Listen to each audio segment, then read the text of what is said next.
Imagine a man, haunted by unimaginable loss, trying to disappear into the mundane. But some scars run too deep, and some ghosts refuse to stay buried.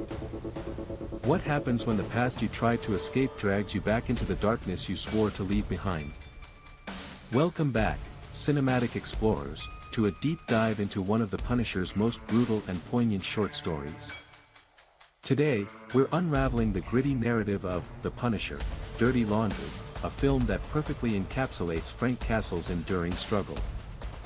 Thank you for joining us on this journey.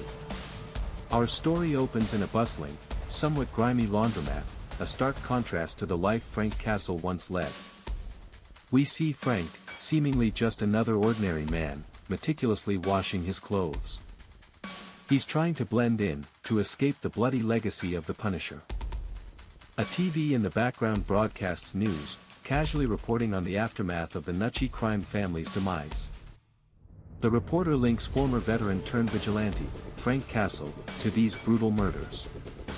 Frank's whereabouts, according to the news, remain unknown, even as he sits right there. The atmosphere is quickly disturbed by a man named Dennis, ranting about them coming. He screams that they're inside the walls, terrifying customers. Frank subtly observes the chaos, his past life momentarily peeking through. The coffee shop owner, Dre, and his daughter Charlie try to manage the situation. Frank's mundane cover is barely holding, a thin veil over a simmering rage. Later, while Frank is focused on his laundry, an old woman approaches him. She calls him Frank Castle, startling him by knowing his name and where he lives. This woman, Ma Nucci, needs his help, claiming her family was taken. She begins a chilling monologue, comparing his loneliness to a dreadful hunger. Ma Nucci reveals her husband, Benny, was the first to die. She vividly recounts how he came home smelling of cheap perfume, pathetic shade. Her oldest son, Bobby, a great policeman, was butchered next.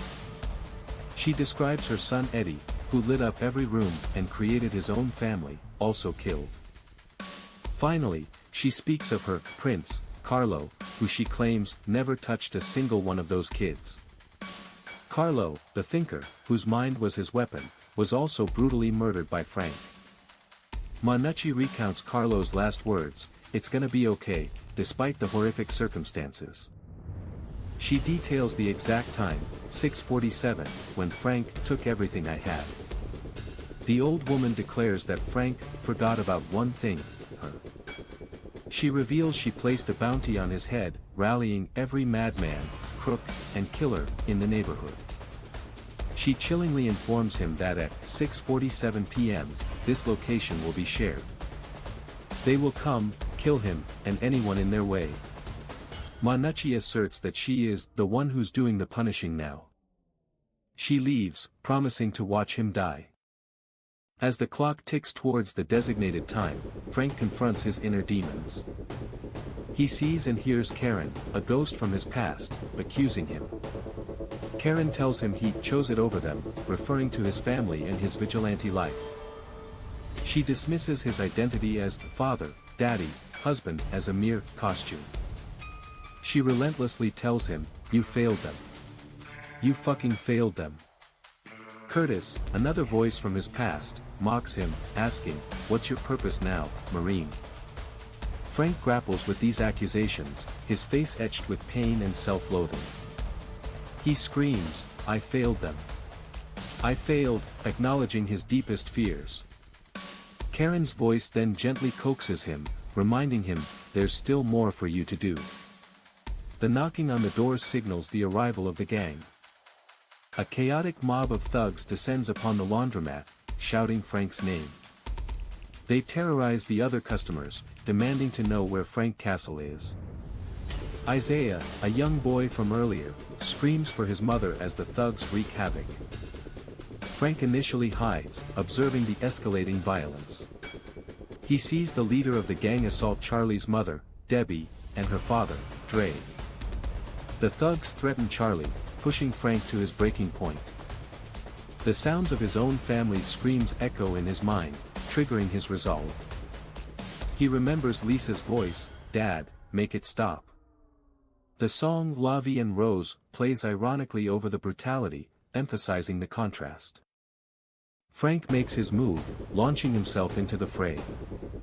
Frank begins to systematically take down the thugs, using the laundromat itself as his arsenal. He uses laundry detergent, machines, and anything he can get his hands on as weapons. The fight is visceral and brutal, Frank displaying his signature ruthlessness. He protects Charlie and Dre, shielding them from harm while eliminating their attackers. The heavy metal anthem, Hate Breeds, I Will Be Heard, kicks in as Frank fully embraces his role. He's no longer just Frank Castle, but the Punisher, a force of vengeance. He takes significant damage but continues to fight, fueled by his past and the present injustice.